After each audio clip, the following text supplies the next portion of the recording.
Hello everyone, welcome back to my channel. ये polity PYQ का last part होने वाला है। इस पार्ट में हम इस सीरीज़ को कंप्लीट करने वाले हैं, तो वीडियो स्टार्ट करते हैं।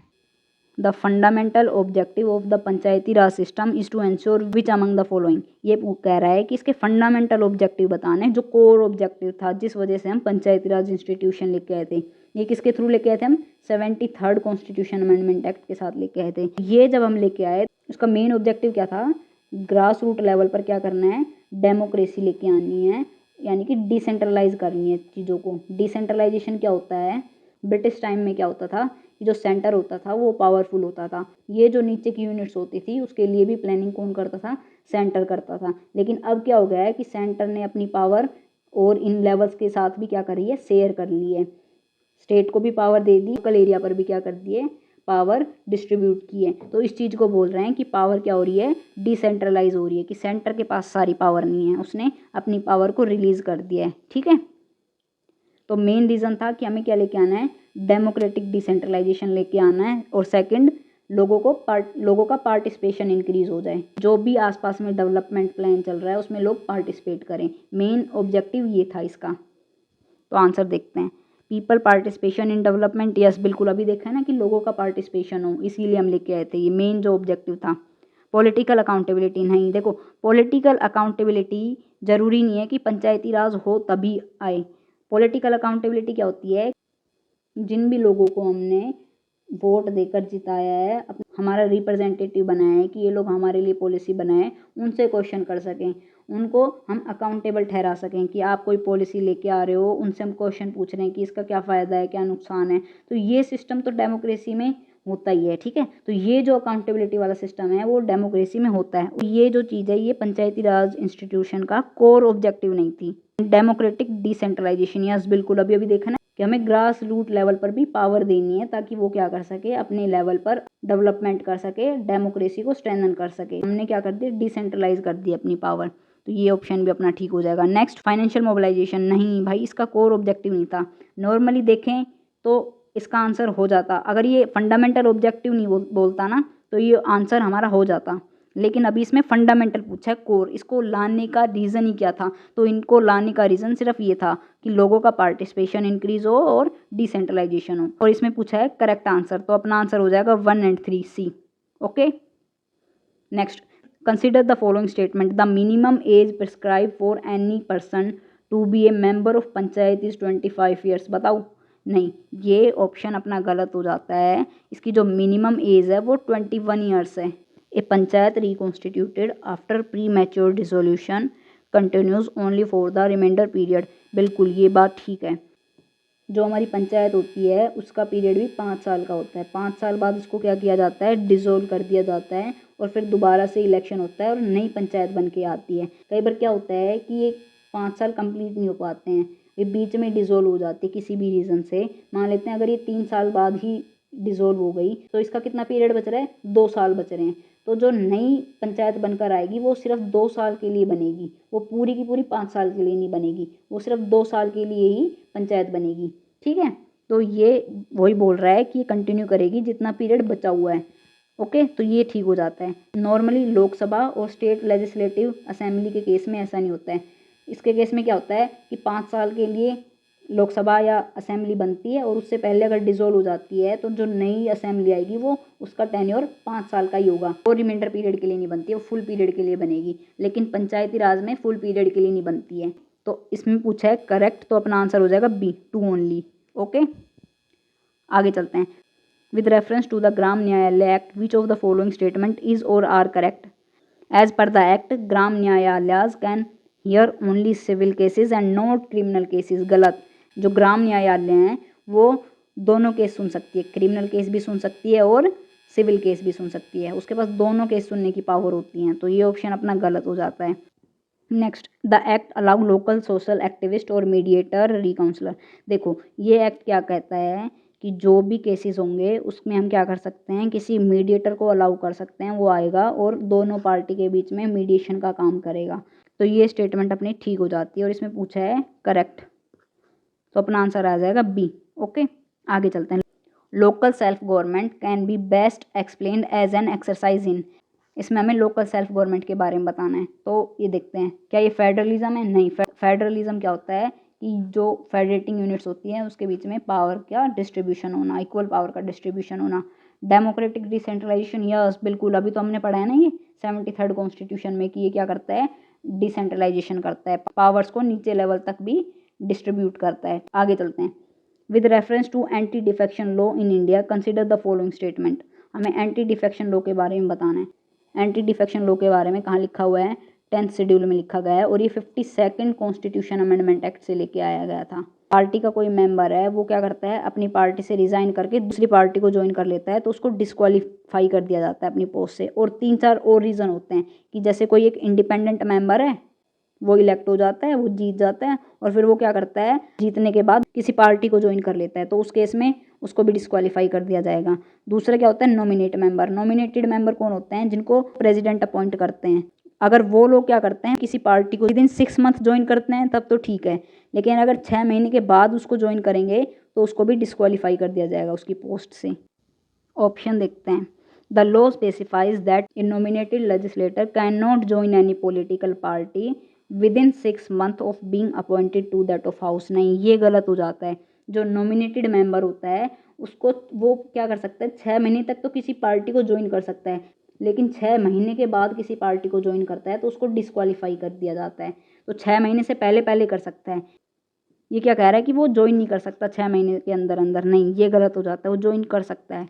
The law does not provide any time frame within which the presiding officer has to decide a defection case. Yes, ये चीज़ बिल्कुल ठीक है। जो एंटी डिफेक्शन लॉ है उसके रिगार्डिंग जो भी डिसीजन लेगा वो कौन लेगा? प्रिसाइडिंग ऑफिसर होगा। प्रिसाइडिंग ऑफिसर कौन होता है? जो लोकसभा को और राज्यसभा को हेड करता है, उनको प्रिसाइडिंग ऑफिसर बोलते हैं। लोकसभा को कौन हेड करता है? स्पीकर हेड करता है। और राज्यसभा को कौन हेड करता है? चेयरमैन हेड करता है। ठीक है, तो अगर लोकसभा में कोई एंटी डिफेक्शन का केस चल रहा है तो उसको डिसाइड करने की पावर किसके पास है? स्पीकर के पास है। जो ये एंटी लॉ, इसका एक क्रिटिसिज्म ये भी है कि ये कोई टाइम फ्रेम प्रोवाइड नहीं करवाता कि कितने टाइम पीरियड में इसको ये डिसाइड करना है इस केस के बारे में। तो इसका एक ये डीमेरिट है। ये ऑप्शन ठीक हो जाता है, ये कोई टाइम पीरियड प्रोवाइड नहीं करवाता है। और इसमें पूछा है करेक्ट, तो अपना आंसर हो जाएगा बी, 2 ओनली। ओके, आगे चलते हैं। Consider the following statement. Attorney general of India and solicitor general of India are the only officer of the government who are allowed to participate in the meeting of the parliament of India. ये statement क्या कह रहा है कि जो attorney general है और solicitor general है, सिर्फ यही 2 ऑफिसर हैं जिनको पार्लियामेंट की जो मीटिंग चल रही होती है उसमें पार्टिसिपेट करने के लिए अलाउड होता है। नहीं, ये स्टेटमेंट गलत हो जाती है। ये अलाउड किसको होता है? सिर्फ और सिर्फ अटॉर्नी जनरल को अलाउड होता है। अटॉर्नी जनरल कौन होता है? जो गवर्नमेंट ऑफ इंडिया को लीगल मैटर में एडवाइस करता है और उसको असिस्ट करता है। इसमें पार्लियामेंट के जो भी सेशन चल रहा होता है, कोई मीटिंग चल रही होती है, तो उसमें पार्टिसिपेट करने का हक सिर्फ और सिर्फ अटॉर्नी जनरल को होता है, सोलिसिटर जनरल को नहीं होता है। ठीक है, तो ये स्टेटमेंट अपनी गलत हो जाती है। Next, according to the constitution of India the attorney general of India submits his resignation when the government which appointed him resigns. नहीं, ये गलत हो जाएगा। कॉन्स्टिट्यूशन ऑफ इंडिया में ये चीज़ नहीं लिखी हुई है, इसकी टर्म नहीं लिखी हुई है कि अटॉर्नी जनरल की क्या टर्म होने वाली है। ना ही इसके लिए कोई प्रोसीजर लिखा हुआ है अपॉइंट करने का, ना इसके रिमूवल का कोई प्रोसीजर लिखा है। इसको कौन अपॉइंट करता है? प्रेसिडेंट अपॉइंट करता है। और वो ऑफिस कब तक होल्ड करेगा? During the pleasure of president. तो कॉन्स्टिट्यूशन में नहीं लिखा हुआ है। हालांकि ये कन्वेंशन है कि जब भी गवर्नमेंट चेंज होगी तो अटॉर्नी जनरल भी रिजाइन कर देगा। ये कन्वेंशन है, ना कि कॉन्स्टिट्यूशन में लिखा हुआ है। ओके, तो हमसे पूछा है करेक्ट और इसमें कोई करेक्ट नहीं है, तो इसका आंसर हो जाएगा डी, नाइदर 1 नॉर 2। आगे चलते हैं। Which of the following is और are among the noticeable feature of the recommendation of the 13th finance commission. इसमें बताना है कि जो 13th फाइनेंस कमीशन बनाया गया था उसकी रिकमेंडेशंस क्या थी। तो a design for the goods and service tax and a compensation package link to the adherence to the proposed design. तो ये स्टेटमेंट ठीक है, 13th कमीशन ने ये रिकमेंड किया था। देखो अब 15th फाइनेंस कमीशन चल रहा है तो ये क्वेश्चन आउटडेटेड हो गया। और क्या इसने रिकमेंड किया था? Devolution of a specific share of tax to local bodies as granted. ठीक है, ये 2 चीज़ इसने रिकमेंड की थी, तो अपना आंसर आ जाएगा सी। अभी के लिए ये आउटडेटेड हो गया। आगे चलते हैं। With reference to the finance commission of India which of the following statement is correct. हमें इसमें फाइनेंस कमीशन से रिगार्डिंग चीज़ें बतानी है। It encourage the inflow of foreign capital for infrastructure development. नहीं, फाइनेंस कमीशन का काम ही नहीं होता है। फाइनेंस कमीशन क्या बताती है कि सेंटर और स्टेट के बीच में जो फाइनेंसेस होंगे उसको कैसे डिस्ट्रीब्यूट करना है। फॉरेन कैपिटल के साथ डील नहीं करता है। ठीक है, आगे facilitates the proper distribution of finances among the public sector undertakings. तो अभी बताया था ना, ये सिर्फ ये क्या करता है, फेडरेटिंग यूनिट के बीच में कैसे डिस्ट्रीब्यूशन होगा उसके बारे में बताता है, पब्लिक सेक्टर अंडरटेकिंग के बारे में नहीं बताता है। ठीक है, तो ये भी गलत हो जाएगी। It ensures the transparency in the financial administration. नहीं, ये भी चीज़ नहीं बताता है। आगे चलते हैं। In India other than ensuring the public fund are used efficiently and for the intended purpose, what is the importance of the office of the controller and auditor general। में कैग की इंपॉर्टेंस बतानी है। CAG exercise exchequer control on the behalf of parliament when the president of India declares A national emergency. नहीं, ऐसा नहीं होता है। ये फंक्शन कैग नहीं करता है जब नेशनल इमरजेंसी और फाइनेंशियल इमरजेंसी लगती है। देखो, जब नेशनल इमरजेंसी लगती है, जो भी अपना फेडरल फीचर्स होते हैं वो किस में कन्वर्ट हो जाते हैं, यूनिटरी फीचर्स के अंदर कन्वर्ट हो जाते हैं। यानी कि जो सेंटर होगी वो कंट्रोल ले लेगी। ये स्टेटमेंट अपनी गलत हो जाएगी, इसमें कैग कंट्रोल नहीं कर रहा होता है। नेक्स्ट देखते हैं। CAG report on execution of projects और programme by the ministers are discussed by the public account committee. Yes, बिल्कुल ये ठीक हो जाता है। ये मैंने पहले भी बताया। देखो, जो भी कैग की रिपोर्ट होगी वो कैग की रिपोर्ट को कौन एग्जामिन करता है, पब्लिक अकाउंट कमेटी एग्जामिन करती है। इसीलिए कैग को क्या बोला जाता है, फ्रेंड एंड फिलोसफर बोला जाता है पब्लिक अकाउंट कमेटी का। तो ये स्टेटमेंट अपनी ठीक हो जाती है। देखो, अपना पहला स्टेटमेंट गलत है, तो देखो पहला इसमें है तो ये नहीं आएगा क्योंकि इसमें करेक्ट पूछा है ना, और पहला इसमें है तो ये भी नहीं आएगा।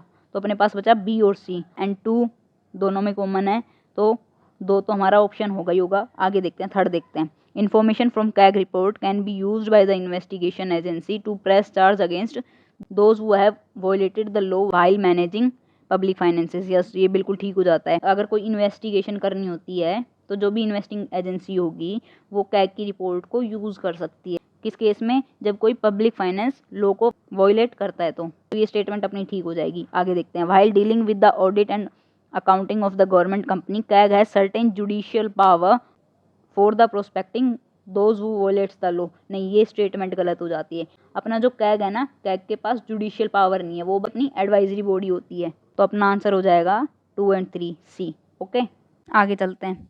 Consider the following statement. Attorney general of India, हमें अटॉर्नी जनरल के बारे में बताना है। देखो, थोड़ा सा मैं इसकी बैकग्राउंड नॉलेज दे देती हूँ। जो अटॉर्नी जनरल है वो आर्टिकल नंबर 76 में आता है। अटॉर्नी जनरल को कौन अपॉइंट करता है, प्रेसिडेंट अपॉइंट करता है। और इसकी क्वालिफिकेशन क्या होनी चाहिए, वो सुप्रीम कोर्ट का जज होना चाहिए या फिर एक एमिनेंट जुरिस्ट होना चाहिए प्रेसिडेंट की नज़र में। जो अटॉर्नी जनरल होता है वो पार्लियामेंट के किसी भी सेशन में पार्टिसिपेट कर सकता है, और कोई अगर पार्लियामेंट्री कमेटी है उसमें भी वो पार्टिसिपेट कर सकता है। लेकिन अटॉर्नी जनरल के पास वोटिंग राइट नहीं होते हैं। ठीक है, वो वोट नहीं कर सकता है, वो सिर्फ पार्टिसिपेट कर सकता है। कोई भी प्रोसीडिंग चल रही है, लोकसभा की, राज्यसभा की, कहीं पर भी वो पार्टिसिपेट कर सकता है, लेकिन उसके पास वोटिंग राइट नहीं होता है। किसी मैटर पे वोट नहीं कर सकता है वो। तो इसके ऑप्शन देखते हैं अभी। Take part in the proceeding of Lok Sabha. Yes, बिल्कुल अभी बताया मैंने। Be a member of committee. Yes, ये भी सही हो जाएगा स्टेटमेंट। अभी बताया ना कि वो कमेटी का पार्ट भी हो सकता है। स्पीक इन लोकसभा, ये भी ठीक हो जाएगा। अभी बताया मैंने, एक्सप्लेन किया है तब आपको। वोट इन द लोकसभा, नहीं, कोई भी डिस्कस कर सकता है, मेंबर हो सकता है किसी कमेटी का, और वो कोई भी प्रोसीडिंग में पार्टिसिपेट कर सकता है लेकिन वोट नहीं कर सकता है। तो फोर्थ अपना आंसर नहीं होगा, करेक्ट पूछा है, तो अपना आंसर हो जाएगा 1 2 3 सी। आगे चलते हैं। Consider the following statement. The election commission of India is a 5 member body.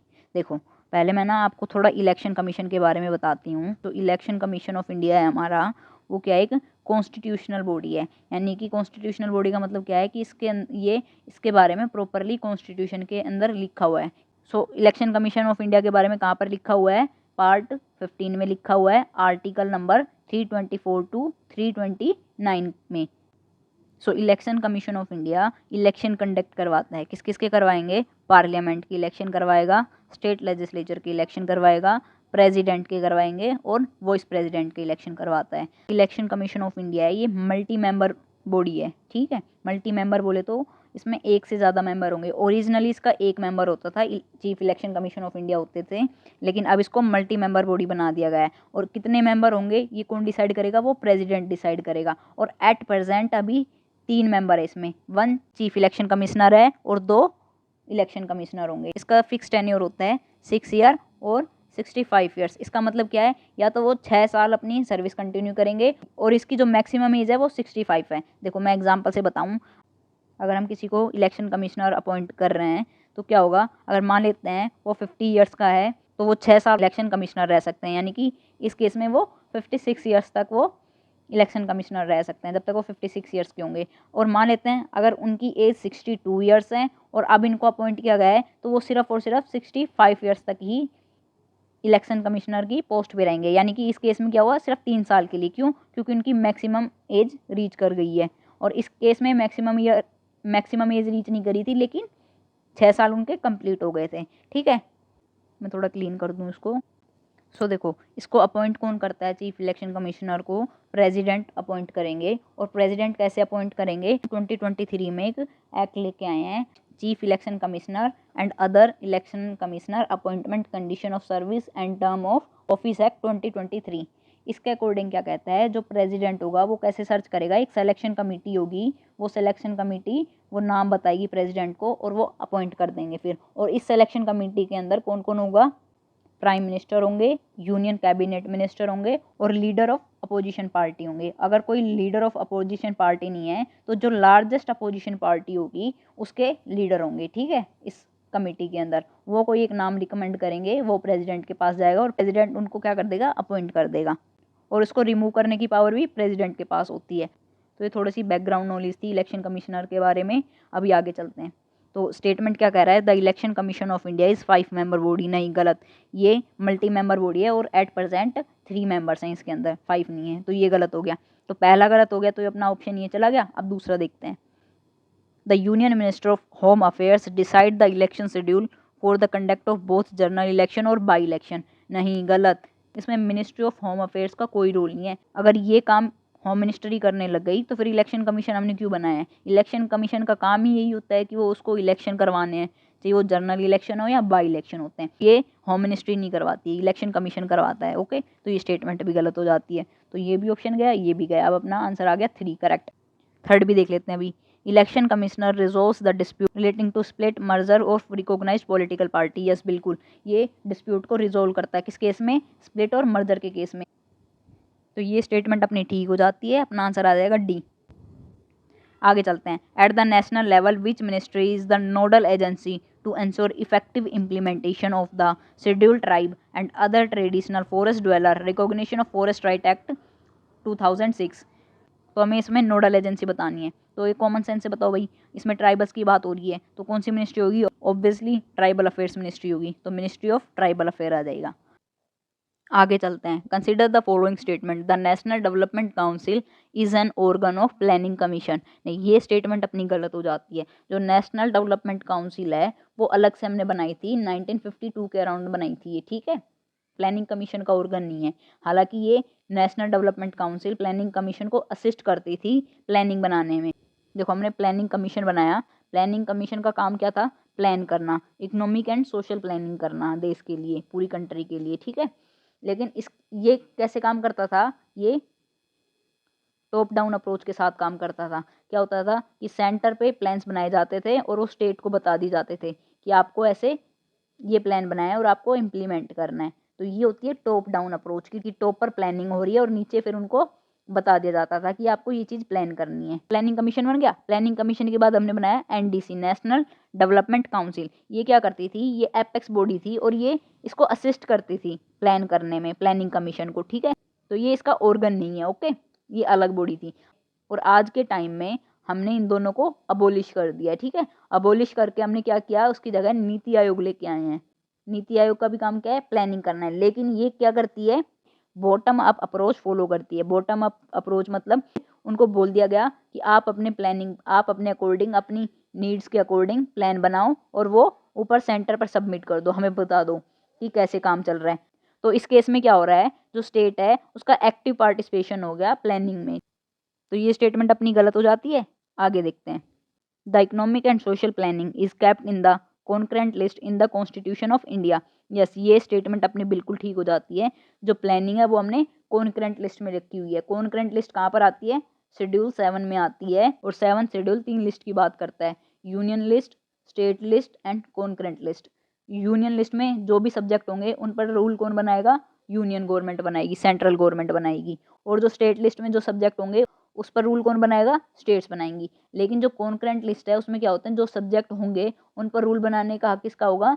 Union का भी होगा और स्टेट का भी। तो ये स्टेटमेंट अपनी ठीक हो जाती है। आगे चलते हैं। Constitution of India prescribes that panchayat should be assign the task of preparation of plan for economic development and social justice. Yes, ये स्टेटमेंट भी अपनी बिल्कुल ठीक हो जाती है। तो हमने पंचायती राज इंस्टीट्यूशन बनाए, तो जो ये प्लान बनाने का काम था वो हमने पंचायत को दे दिया। देखो पंचायत को क्यों दिया होगा, सोचो थोड़ा। क्योंकि पंचायत कहाँ पर काम कर रही होती है? ग्रास रूट लेवल पर काम कर रही है। और ग्रास रूट लेवल पर जो भी चीज़ें होंगी वो इन लोगों को ज़्यादा पता होगी ना, जो वहाँ पर रहता है, जो लोकल एरिया का इंसान है। एक इंसान दिल्ली में बैठा है और दिल्ली में बैठ के किसी एक फार फ्लंग एरिया में तो उसके लिए कैसे प्लानिंग कर सकता है? वो प्लानिंग हमेशा गलत होगी। वो यहाँ पर दिल्ली में बैठ के एक AC रूम में बैठ के प्लानिंग कर रहा होगा। और अगर हम ये प्लान करने का काम पंचायत को दे देंगे तो उनको पता होगा कि हमारे एरिया में किस चीज़ की ज़रूरत है, हमें रोड चाहिए, इलेक्ट्रिसिटी चाहिए, जो भी चीज़ें होंगी वो इन लोगों को अच्छे से पता होगी। तो हमने ये प्लानिंग का काम किसको दे दिया? लोकल गवर्नमेंट को दे दिया। ठीक है, तो ये स्टेटमेंट अपनी ठीक हो जाती है। तो हमसे करेक्ट पूछा है तो अपना आंसर होगा सेकंड एंड थर्ड बी। आगे चलते हैं। वो among the following constitute the national development council. हमें बताना है कि नेशनल डेवलपमेंट काउंसिल में कौन कौन होते हैं। प्राइम मिनिस्टर होते हैं and all the union cabinet ministers, all the CMs of state and duty. तो अभी ऑप्शन देखते हैं। Prime minister yes, chairman of finance commission ये नहीं होते हैं, ministers of union cabinet yes, chief minister of states yes. तो वैसे तो आंसर हमारा इसी से आ जाता है। अगर अपना सेकंड नहीं है तो अपना ये भी आंसर नहीं होगा, क्योंकि इसके अंदर सेकंड है। ये भी नहीं होगा, इसमें भी सेकंड है, और ये भी चला जाएगा, इसमें भी सेकंड है। तो अपना आंसर आ गया 1, 3 एंड 4। देखो इससे रिलेटेड 2013 में क्वेश्चन पूछा गया है और अब इसको हमने क्या कर दिया है? अबोलिश कर दिया है। तो इस चीज़ के क्वेश्चन पूछे जाने के चांस अब कम है। अब किससे रिलेटेड क्वेश्चन आ सकते हैं? नीति आयोग से रिलेटेड क्वेश्चन आ सकते हैं। आगे चलते हैं। Which of the following bodies does not और do not find the mentions in the constitution. ये बताना है कि इनमें से कौन सी बॉडी है जो कॉन्स्टिट्यूशन के अंदर मेंशन नहीं है। तो नेशनल डेवलपमेंट काउंसिल यस, ये कॉन्स्टिट्यूशन में मेंशन नहीं है। प्लानिंग कमीशन यस, ये भी कॉन्स्टिट्यूशन के अंदर मेंशन नहीं है। एंड जोनल काउंसिल ये भी कॉन्स्टिट्यूशन के अंदर मेंशन नहीं है। ठीक है, तो अपना आंसर हो जाएगा डी 1, 2, 3। इनमें से कोई भी नहीं है। इसमें डोंट पूछा है ना, ये तीनों बॉडी नॉन कॉन्स्टिट्यूशनल बॉडी है।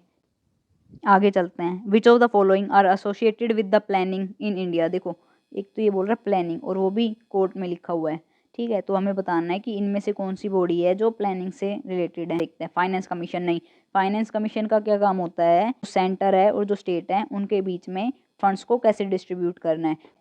जो भी कंसोलिडेटेड फंड ऑफ इंडिया में पैसे आए हैं इनको कैसे डिस्ट्रीब्यूट करेंगे इन दोनों के बीच में। तो अपना पहला आंसर नहीं होगा, तो ये ऑप्शन अपना गलत हो जाता है। जब ये गलत हो गया तो अपना आंसर ये नहीं होगा, क्योंकि इसके अंदर एक है।